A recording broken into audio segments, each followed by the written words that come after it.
بسم اللہ الرحمن الرحیم۔ السلام علیکم۔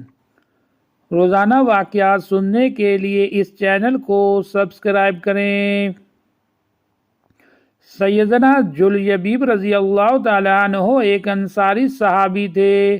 نہ مالدار تھے، نہ کسی معروف خاندان سے تعلق تھا، صاحب منصب بھی نہ تھے، رشتہ داروں کی تعداد بھی زیادہ نہ تھی، رنگ بھی سانولا تھا، لیکن اللہ کے رسول صلی اللہ علیہ وسلم کی محبت سے سرشار تھے۔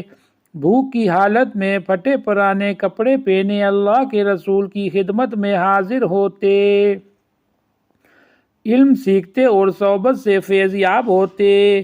ایک دن اللہ کے رسول نے شفقت کی نظر سے دیکھا اور کہا، جلیبیب تم شادی نہیں کرو گے؟ جلیبیب نے کہا، اللہ کے رسول مجھ جیسے آدمی سے بھلا کون شادی کرے گا؟ اللہ کے رسول صلی اللہ علیہ وسلم نے پھر فرمایا، جلیبیب تم شادی نہیں کرو گے؟ اور وہ جواباً عرض گزار ہوئے کہ اللہ کے رسول بھلا مجھ سے شادی کون کرے گا؟ نہ مال نہ جاؤ جلال۔ اللہ کے رسول صلی اللہ علیہ وسلم نے تیسری مرتبہ بھی ارشاد فرمایا، جلیبیب تم شادی نہیں کرو گے؟ جواب میں انہوں نے پھر وہی کہا، اللہ کے رسول مجھ سے شادی کون کرے گا؟ کوئی منصب نہیں، میری شکل بھی اچھی نہیں، نہ میرا خاندان بڑا ہے اور نہ مال و دولت رکھتا ہوں۔ اللہ کے رسول صلی اللہ علیہ وسلم نے ارشاد فرمایا، فلاں انصاری کے گھر جاؤ اور ان سے کہو کہ اللہ کے رسول تمہیں سلام کہہ رہے ہیں اور فرما رہے ہیں کہ اپنی بیٹی سے میری شادی کر دو۔ جلیبیب خوشی خوشی اس انصاری کے گھر گئے اور دروازے پر دستک دی۔ گھر والوں نے پوچھا، کون؟ کہا، جلیبیب۔ گھر کا مالک باہر نکلا، جلیبیب کھڑے تھے۔ پوچھا، کیا چاہتے ہو؟ کدھر سے آئے ہو؟ کہا، اللہ کے رسول نے تمہیں سلام بھجوایا ہے۔ یہ سننے کی دیر تھی کہ گھر میں خوشی کی لہر دوڑ گئی۔ اللہ کے رسول نے ہمیں سلام کا پیغام بھجوایا ہے۔ ارے یہ تو بہت ہی خوش بختی کا مقام ہے کہ ہمیں اللہ کے رسول نے سلام کہلا بھیجا ہے۔ جلیبیب کہنے لگے، آگے بھی سنو، اللہ کے رسول صلی اللہ علیہ وسلم نے تمہیں حکم دیا ہے کہ اپنی بیٹی کی شادی مجھ سے کر دو۔ صاحب خانہ نے کہا، ذرا انتظار کرو، میں لڑکی کی ماں سے مشورہ کر لوں۔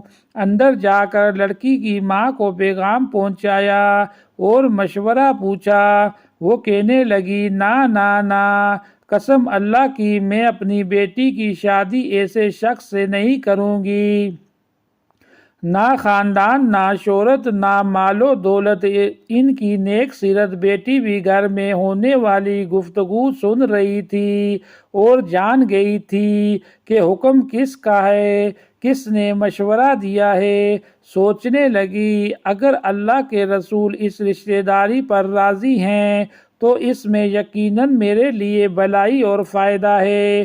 اس نے اپنے والدین کو کہا، آپ لوگ اللہ کے رسول کا حکم ٹالنے کی کوشش میں ہیں، مجھے اللہ کے رسول کے سپرد کر دیں، وہ اپنی مرضی کے مطابق جہاں چاہے میری شادی کر دیں، کیونکہ وہ ہرگز مجھے ضائع نہیں ہونے دیں گے۔ پھر لڑکی نے اللہ تعالیٰ کی اس فرمان کی تلاوت کی، اور دیکھو، کسی مومن و مرد عورت کو اللہ اور اس کے رسول کے فیصلے کے بعد اپنے امور میں کوئی اختیار باقی نہیں رہتا۔ لڑکی کا والد اللہ کے رسول کی خدمت میں حاضر ہوا اور عرض کی، اللہ کے رسول، آپ کا حکم سر آنکھوں پر، آپ کا مشورہ، آپ کے حکم قبول، میں شادی کے لیے راضی ہوں۔ جب رسول اکرم صلی اللہ علیہ وسلم کو اس لڑکی کے پاکیزہ جواب کی خبر ہوئی تو آپ نے اس کے حق میں یہ دعا کی، اللہ اس بچی پر خیر اور بھلائی کے دروازے کھول دے اور اس کی زندگی کو مشقت و پریشانی سے دور کر دے۔ پھر جلجبیب کے ساتھ اس کی شادی ہو گئی۔ مدینہ منورہ میں ایک اور گھرانہ آباد ہو گیا جس کی بنیاد تقوی اور پرہیزگاری پر تھی، جس کی چھت مسکن اور محتاجی تھی، جس کی آرائش و زیبائش تکبیر و تہلیل اور تسبیح و تحمید تھی۔ اس مبارک جوڑے کی راحت نماز اور دل کا اطمینان تپتی دوپہروں کے نفلی روزوں میں تھا۔ رسول اکرم کی دعا کی برکت سے یہ شادی خانہ آبادی بڑی ہی برکت والی ثابت ہوئی۔ تھوڑے ہی عرصے میں ان کے مالی حالات اس قدر اچھے ہو گئے کہ راوی کا بیان ہے کہ انصار گھرانوں کی عورتوں میں سب سے خرچیلا گھرانہ اسی لڑکی کا تھا۔ ایک جنگ میں اللہ تعالیٰ نے مسلمانوں کو فتح نصیب فرمائی۔ رسول اکرم صلی اللہ علیہ وسلم نے اپنے صحابہ کرام سے دریافت فرمایا، دیکھو تمہارا کوئی ساتھی بچھڑ تو نہیں گیا؟ مطلب یہ تھا کہ کون کون شہید ہو گیا ہے؟ صحابہ نے عرض کیا، ہاں فلاں فلاں حضرات موجود نہیں ہیں۔ پھر ارشاد کیا، تم کسی اور کو گم پاتے ہو؟ صحابہ نے عرض کیا، نہیں۔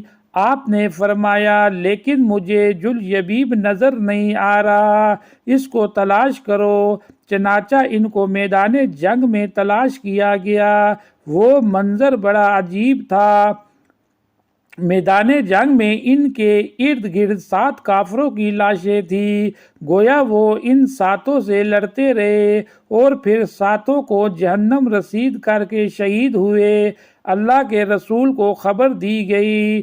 رؤوف الرحیم پیغمبر تشریف لائے، اپنے پیارے ساتھی کی لاش کے پاس کھڑے ہوئے، منظر کو دیکھا، پھر فرمایا، اس نے 7 کافروں کو قتل کیا، پھر دشمنوں نے اسے قتل کر دیا، یہ مجھ سے ہے اور میں اس سے ہوں۔ پھر آپ نے اپنے پیارے ساتھی کو اپنے ہاتھوں میں اٹھایا اور شان یہ تھی کہ اکیلے ہی اس کو اٹھایا ہوا تھا، صرف آپ کو دونوں بازوؤں کا سہارا میسر تھا۔